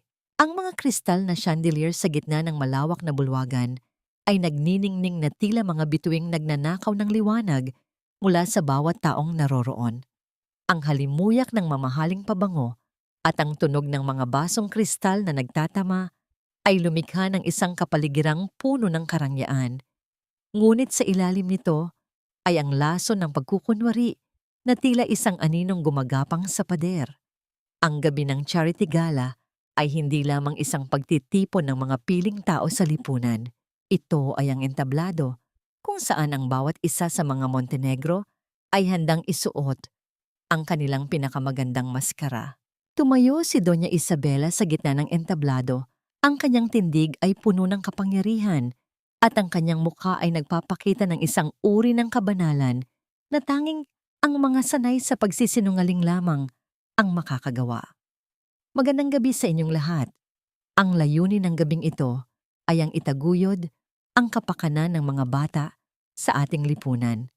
Sa pamilya Montenegro, naniniwala kami sa tinatawag nating Montenegro values, ang pagmamahal sa pamilya at ang sakripisyo para sa ikabubuti ng nakararami. Ito ang dahilan kung bakit kami naririto, upang maging liwanag sa madidilim na buhay ng mga nangangailangan. Ang bawat salitang binitawan ng matanda ay sinundan ng masigabong palakpakan, isang tunog na tila musika sa pandinig ni Isabela. Sa tabi niya, si Luciano ay nakangiti ng buong ningning. Tila ba nakalimutan na niya ang bawat pagkakamaling ginawa niya sa nakaraan. Pagkatapos ay lumabas si Clarissa, suot ang bestidang gawa ni Stella. Ang puting sutla ay nagniningning sa ilalim ng mga spotlight, ngunit ang mga matalas na mata ni Stella mula sa madilim na sulok ay nakatuon sa isang bahagi ng tahi sa balikat na sadyang ginawa niyang marupok. Sa bawat galaw ni Clarissa ang tela ay unting humihigpit. Tila ba sinasakal ang bawat kasinungalingang bitbit nito. Dahan-dahang lumakad si Stella patungo sa gitna ng entablado nang siya ay ipakilala bilang ang House of Stella. Ang kanyang presensya ay tila isang bagyo na dumarating sa kalagitnaan ng tag-init. Ang bawat hakbang ng kanyang sapatos sa makintab na sahig ay may dalang bigat ng katarungan. Kinuha niya ang mikropono, ang kanyang mga mata ay nagniningning sa ilalim ng ilaw, tila 2 piraso ng matalas na brilyante. Good evening everyone! Ang boses ni Stella ay banayad ngunit may dalang kapangyarihang nagpatahimik sa buong bulwagan. Maraming nagtatanong kung ano ang inspirasyon ko para sa koleksyong ito. Ang inspirasyon ko ay hango sa isang salitang kay daling sabihin ngunit kay hirap panindigan, ang pag-ibig ng isang ina. Ang pag-ibig na kayang magtiis, kayang magsakripisyo, at higit sa lahat, kayang lumaban kahit na ang buong mundo ay nakatalikod na. Naniniwala ako na sa gabing ito, nararapat lamang na makita natin ang katotohanan sa likod ng bawat sakripisyo. Sa isang hudyat ni Stella, ang malaking digital na screen sa likod niya ay biglang nagkaroon ng buhay. Ngunit sa halip ng mga larawan ng magagandang damit at modelo, ang lumabas ay isang malabong video na kinuha mula sa isang nakatagong kamera. Ang buong bulwagan ay napalitan ng isang nakabibinging katahimikan nang makita ng lahat ang imahe ni Clarissa sa loob ng isang madilim na silid.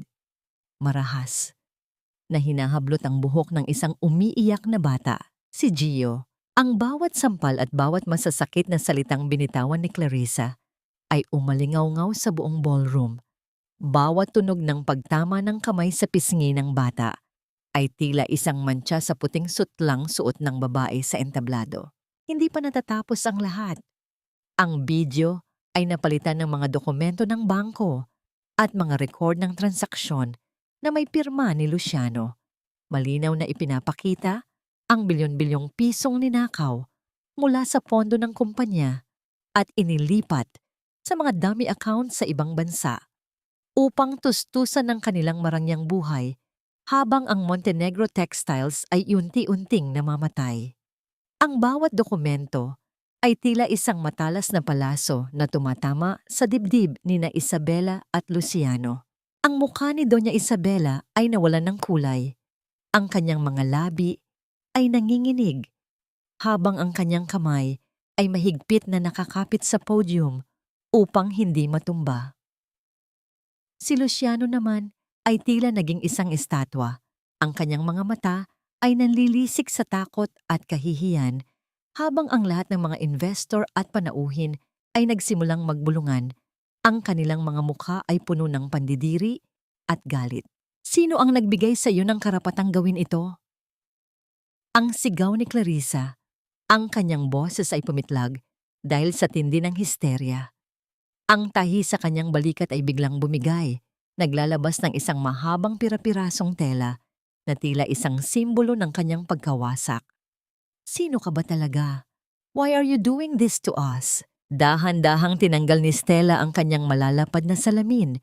Ang kanyang mga mata ay tumitig ng diretso sa nanginig na mukha ni Clarissa.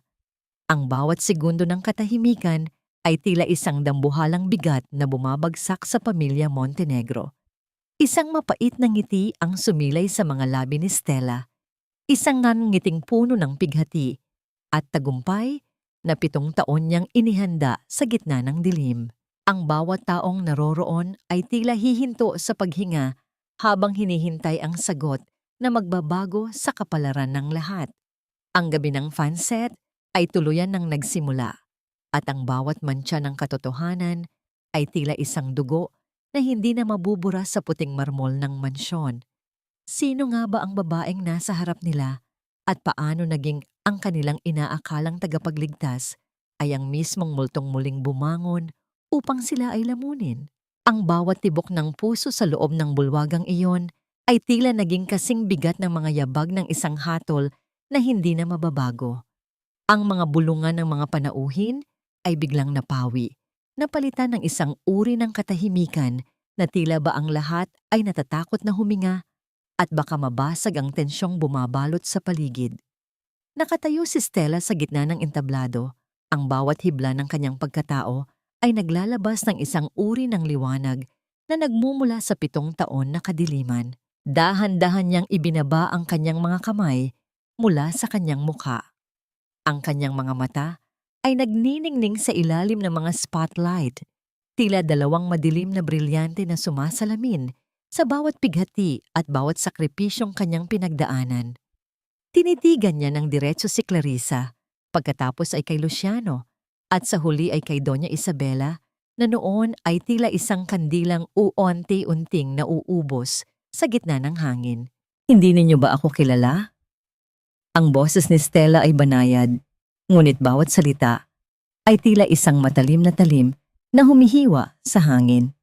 Inakala ninyo ba na sa pagbaon sa akin sa loob ng malamig na rehas ng piitan ay tuluyan ninyo na ring maililibing ang katotohanan?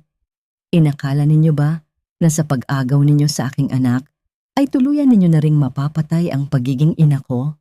Isang mapait na ngiti ang sumilay sa kanyang mga labi. Ako si Marcela, ang asawang kinalimutan ninyo, ang kapatid na ipinagpalit ninyo sa yaman, ang manugang na itinuring ninyong basura. Marcela Virreyes is back, and she is no longer the woman you can step on. Ang buong bulwagan ay naging saksi sa isang kaganapang tila kinuha mula sa isang madramang teleserye, ngunit ang bawat luhang dumadaloy sa mukha ni Marcela ay totoo. Ang bawat hapdi sa kanyang boses ay may dalang bigat ng 7 taong pangungulila. Sa sandaling iyon, bumukas ang malaking pinto ng ballroom. Pumasok si Nurse Amparo. Ang kanyang mga kamay ay nanginginig habang hawak ang isang lumang dokumento, ang tunay na birth certificate ni Gio at ang mga record ng ospital na nagpapatunay na ang sanggol ay hindi namatay. Totoo ang lahat ng sinasabi niya. Ang gumaralgal na tinig ni Nurse Amparo na umalingaw-ngaw sa bawat sulok ng silid. Binayaran ako ni Clarissa at Doña Isabela upang pagpalitin ang mga bata at palabasin na patay na ang anak ni Marcela. Hindi ko na kaya ang konsensya ko. Patawarin mo ako, Marcela. Ang bawat salita ng nurse ay tila mga huling pako sa kabaong ng dangal ng mga Montenegro. Si Doña Isabela ay biglang napahawak sa kanyang dibdib. Ang kanyang muka ay naging kasing puti ng papel, habang ang kanyang katawan ay dahan-dahang nanghina. Ang matandang babae ay bumagsak sa kanyang kinauupuan. Ang kanyang bibig ay bahagyang nakabukas, ngunit walang salitang lumabas daw, tila ba tinamaan siya ng isang matinding stroke dahil sa tindi ng kahihiyan at gulat. Si Clarissa naman ay nagsimulang magsisigaw ng wala sa sarili. Ang kanyang buhok ay gulo-gulo, habang pilit niyang pinupunit ang kanyang bestidang disenyo ni Marcela. Hindi totoo yan. Sinungaling kayo! Akin si Gio! Akin siya! Ang kanyang boses ay tila isang hysterikal na tawa at iyak na nagpatayo sa balahibo ng lahat ng nakikinig. Ngunit walang sino mang lumapit upang tulungan siya. Ang lahat ng mga panauhin ay tumitingin sa kanya ng may halong pandidiri at awa. Sa kalagitnaan ng gulo, ang mga mata ni Marcela ay nanatiling nakatuon sa isang direksyon. Sa dulo ng bulwagan, nakita niya si Benedicto na karga-karga si Gio. Ang bata ay nakatingin sa kanya ng may halong takot at kuryosidad. Ang bawat hakbang ni Marcela patungo sa kanyang anak ay tila isang paglalakbay pabalik sa buhay. Ang bawat yabag ng kanyang sapatos sa marmol na sahig ay may dalang pangako ng paghihilom. Lumapit ang mga awtoridad. Ang tunog ng mga bakal na posas na ikinakabit sa mga pulso ni na Luciano at Clarissa ay tila isang musika ng katarungan para kay Marcela. Ang mga ito ay hindi onomatopoeia, kundi mga konkretong simbolo ng pagtatapos ng isang masamang panaginip. Tumingin si Marcela kay Luciano, ang lalaking nanumpa na poprotektahan siya, ngunit nanahimik sa harap ng kawalang katarungan. Ang pananahimik mo, Luciano, ay mas masakit pa sa anumang sampal ng iyong ina. Ang mahinang bulong ni Marcela bago ito tuluyang talikuran. Nang marating niya ang pwesto ni Benedicto, iniabot ng abogado ang bata sa kanya.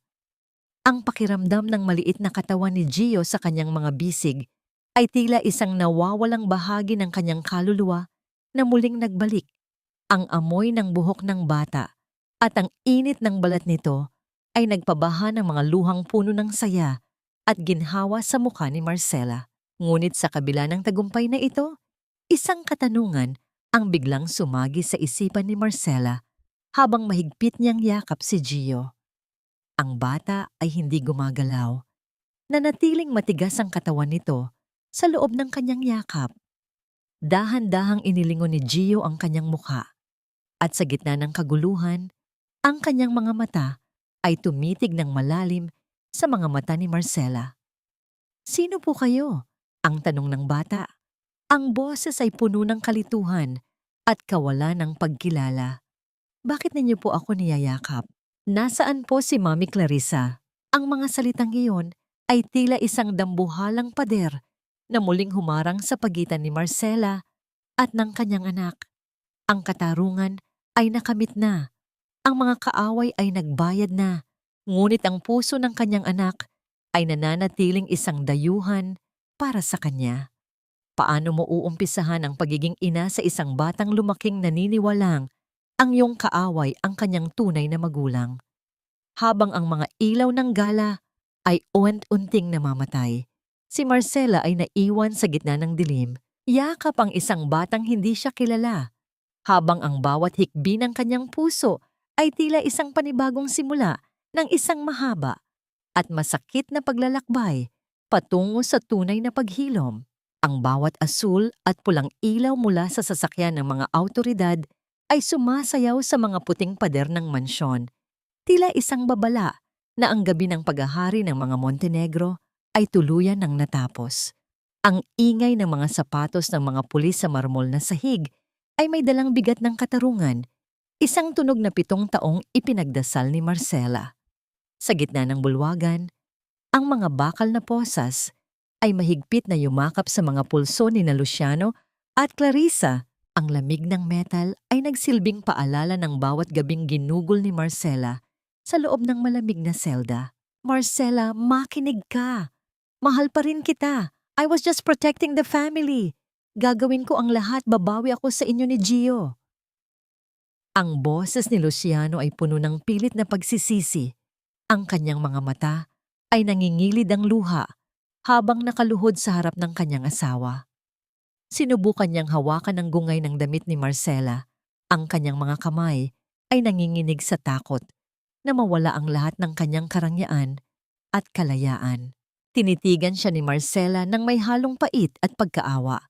Hindi siya lumayo, ngunit ang kanyang tindig ay tila isang pader na hindi na kailanman matitibag ng mga mabababaw na salita.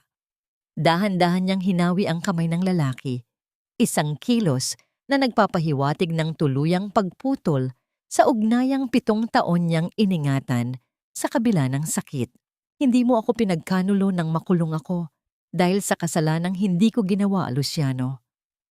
Ang boses ni Marcela ay banayad, ngunit ang bawat salita ay may talim ng isang katotohanang hindi na mababawi. Pinagkanulo mo ako nang piliin mong manahimik habang alam mong ako ay inosente. Ang pananahimik mo ang pumatay sa bawat hibla ng pagmamahal na mayroon ako para sa iyo. Ang lalaking minahal ko ay wala na. Kasama ng tiwalang kailanman ay hindi mo na mababalik. Sa kabilang bahagi ng silid, si Doña Isabela ay nakahiga sa isang stretcher. Ang kanyang katawan ay tila naging isang estatwa dahil sa tama ng stroke. Ang kanyang mga mata ay nananatiling dilat, puno ng takot at pagngangalit, habang pinagmamasdan ang kanyang imperyo na ontunting naglalaho. Ang bawat pangarap niya para sa pangalan ng Montenegro ay tila naging alabok sa harap ng katotohanang kanyang sadyang ibinaon. Walang sino man sa mga katulong o dating kaibigan ang lumapit upang hawakan ang kanyang kamay. Ang matandang babae ay naiwan sa gitna ng kanyang sariling karangyaan. Nag-iisa sa kanyang huling pagkatalo. Si Clarissa naman ay tuluyan nang nawala sa sariling katinuan. Ang kanyang mga tawa ay humahalo sa kanyang mga hikbi habang pilit niyang tinatanggal ang mga pira-pirasong tela ng kanyang bestida. Ang bawat sigaw niya ay tinatanggihan ang katotohanang siya ay isang magnanakaw ng buhay ng iba. Ang kanyang mukha na dati ay puno ng yabang ay ngayon ay bakas ng isang malalim na pagkawasak. Sa gitna ng kaguluhan, nararamdaman ni Marcela ang init ng kamay ni Benedicto sa kanyang balikat. Ang abogado ay tahimik na nakatayo sa kanyang tabi, nagsisilbing anchor sa gitna ng nagngangalit na emosyon. Iniabot ni Benedicto si Gio sa kanya. Ang bata ay nakatitig sa kanyang ama at sa babaeng inakala niyang ina. Ang kanyang maliliit na mata ay puno ng kalituhan at takot. Dahan-dahang itinaas ni Gio ang kanyang maliit na kamay patungo sa kanyang dibdib. Doon ay nakakabit ang isang gintong huyong na may tatak ng pamilya Montenegro, isang simbolo ng katayuan at kapangyarihan na pilit na ipinasuot sa kanya ni Isabela. Sa isang kilos na tila may dalang sariling katarungan, hinawakan ng bata ang huyong at buong lakas na hinila ito hanggang sa maputol ang pagkakaangkla nito sa kanyang damit. Inihulog ni Gio ang ginto sa malamig na sahig. Ang tunog ng pagtama ng metal sa marmol ay tila isang huling hudyat ng paglaya. Kinuha ng bata ang kamay ni Marcela at mahigpit itong pinisil. "Let's go po, Mama." Ang mahinang bulong ni Gio. Ang kanyang boses ay tila isang panalangin na nagbigay ng tuluyang paghilom sa puso ni Marcela. Isang mapayapang ngiti ang sumilay sa mga labi ni Marcela.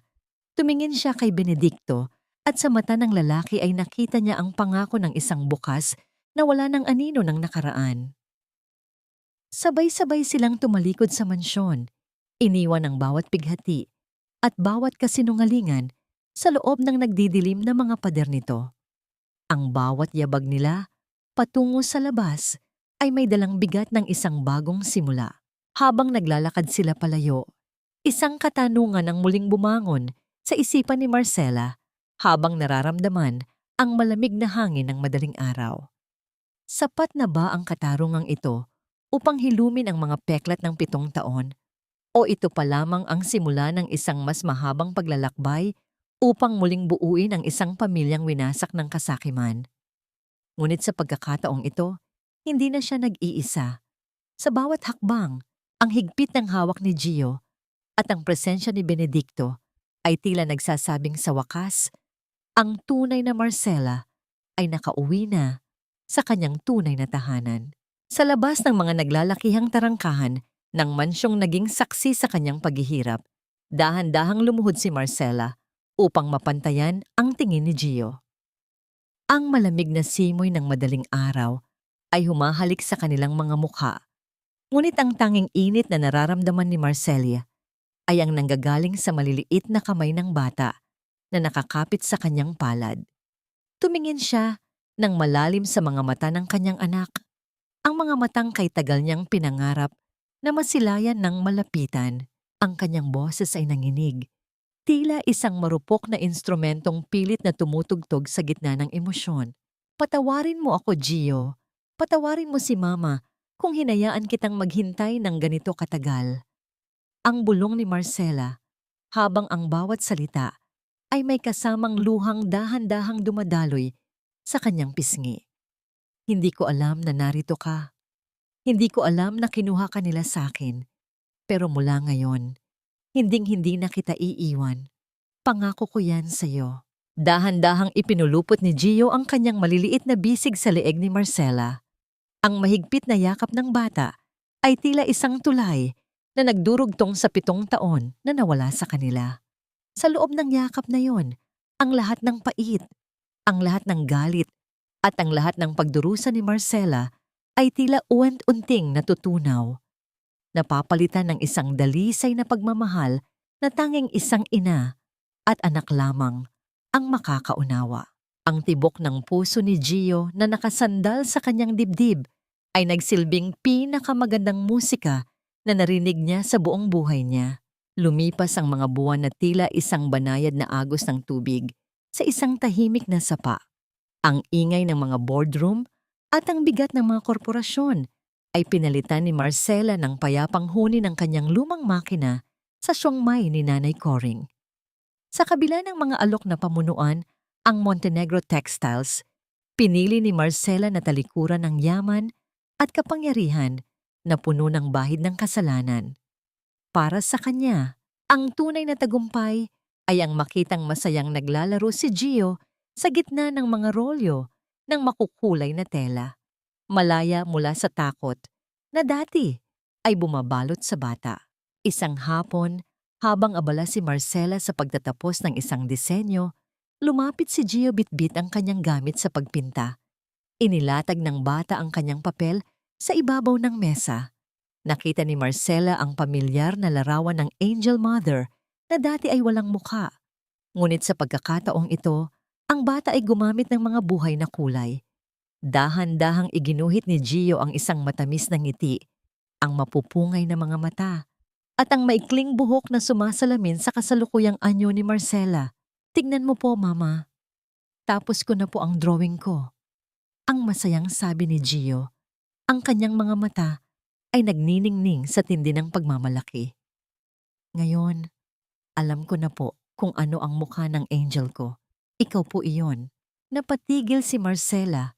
Ang kanyang puso ay tila sumasabog sa tindi ng kaligayahan. Hinaplos niya ang ulo ng kanyang anak. Dinarama ang bawat hibla ng buhok nito na tila isang kayamanang hindi matutumbasan ng anumang ginto. Ang golden moment na ito ay tila isang selyo ng kanyang tuluyang paghilom. Hindi na siya ang biktima, hindi na siya ang anino. Siya ay isang ina na muling nabuo ang pagkatao dahil sa pagmamahal ng kanyang anak. Sa kabilang panig ng silid, nakasandal si Benedicto sa pintuan, tahimik na pinagmamasdan ang mag-ina. Ang abogado ay naging bahagi na ng kanilang bawat araw. Ang kanyang presensya ay nagsisilbing pundasyon ng kanilang bagong buhay. Lumapit si Benedicto kay Marcela. Ang kanyang mga mata ay may dalang misteryo at isang uri ng kaba na bihira niyang ipakita. Banayad niyang hinawakan ang kamay ni Marcela. Ang init ng kanyang palad ay nagbigay ng isang pamilyar na kilig na tila ba ang bawat hibla ng hangin ay naging mas matamis. Marcela, mayroon sana akong gustong ipakita sa iyo. Isang lugar na sa tingin ko ay magugustuhan mo. Ang mahinang aya ni Benedicto. Ang kanyang boses ay puno ng katapatan. Nang sumapit ang dapit hapon, dinala sila ni Benedicto sa isang mataas na burol na malayo sa ingay ng lungsod. Ang buong paligid ay nababalot ng libu-libong bulaklak ng kukday, nagniningning sa ilalim ng kulay kahel na langit.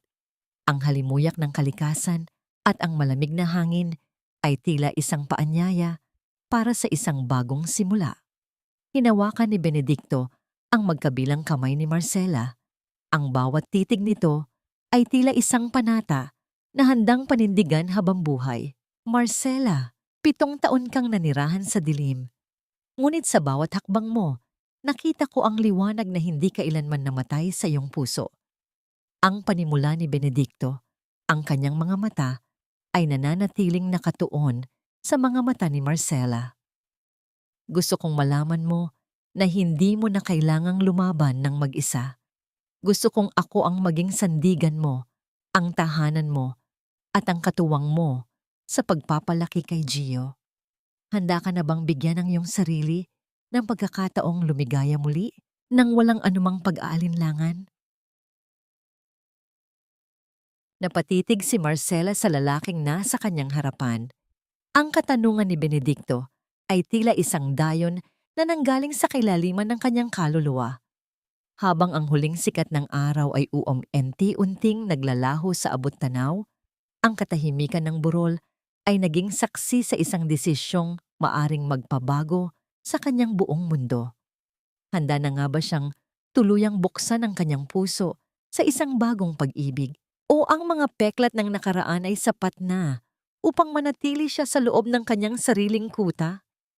Ang bawat pintig ng kanyang puso ay tila sumasabay sa huni ng hangin, naghihintay ng kasagutang 7 taon na niyang pilit na hinahanap.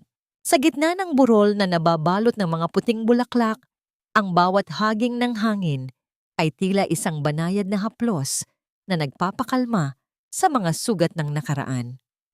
Tumingin si Marcela kay Benedicto, ang lalaking nanatili, sa kanyang tabi nang ang lahat ay nakatalikod, ang lalaking naging liwanag niya sa pinakamadilim na kabanata ng kanyang buhay. Ang mga mata ni Benedicto ay puno ng isang uri ng katapatan na hindi kayang tapatan ng anumang kayamanan ng mga Montenegro. Sa sandaling iyon, ang kaba sa dibdib ni Marcela ay napalitan ng isang malalim na katiwasayan. Hindi ko hinihiling na kalimutan mo ang lahat ng pait, Marcela. Dahil ang mga peklat na yan ang nagpatatag sa'yo.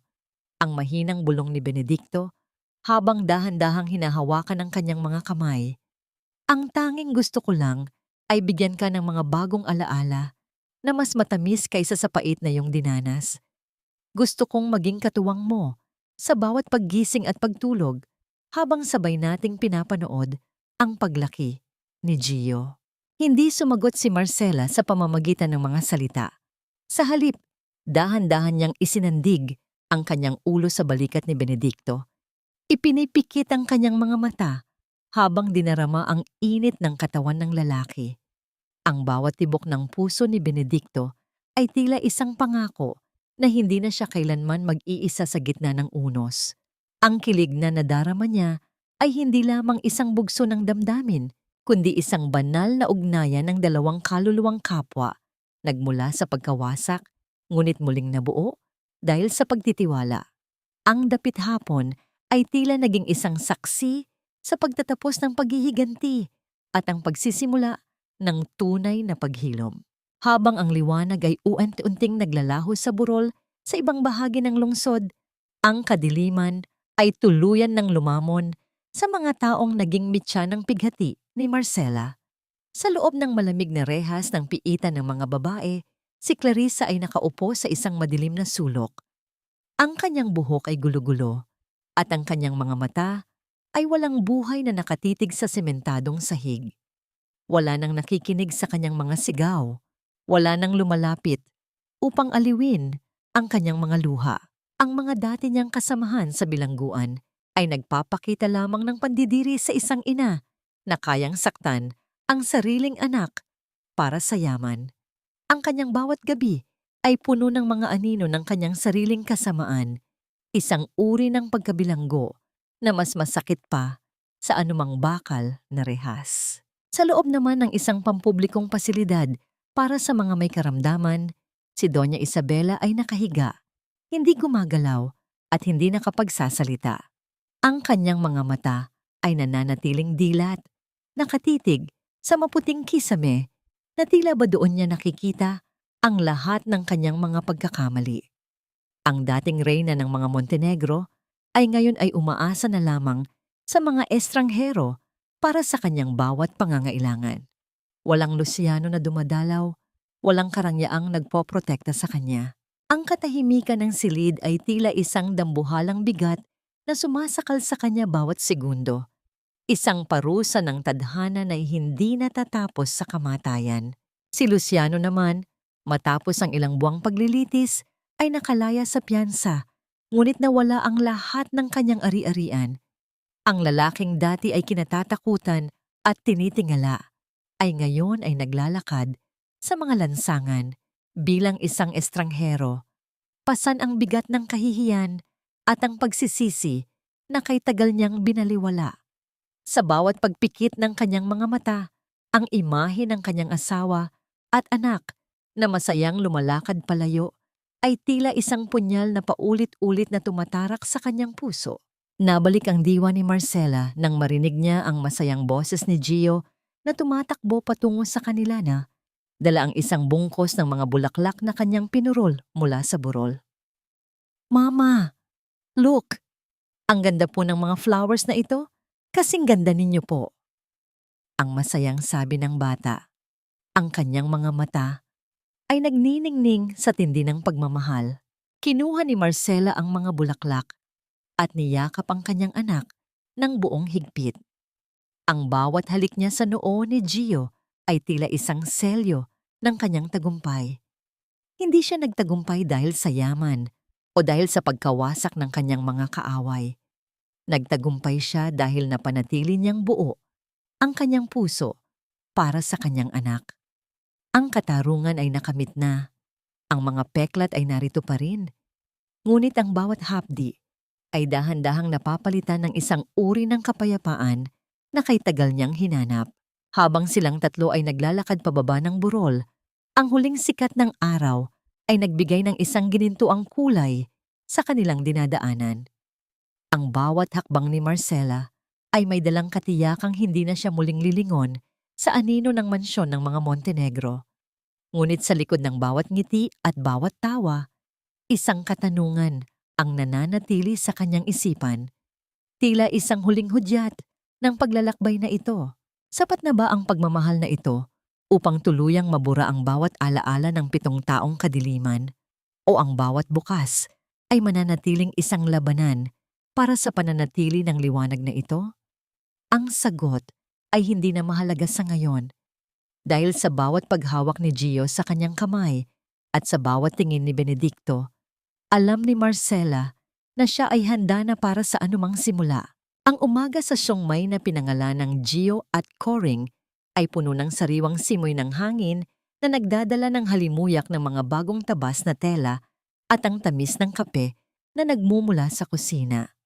Ang sikat ng araw ay dahan-dahang gumagapang sa sahig na yari sa narara, nagbibigay ng buhay sa bawat sulok ng silid na naging saksi sa muling pagkabuo ng isang nawasak na pangarap.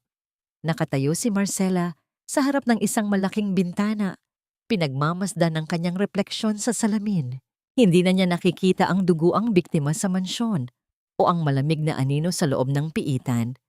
Ang babaeng nasa harap niya ngayon ay may mga matang puno ng kapayapaan, mga matang natutong tumingin sa bukas ng walang pait ng kahapon.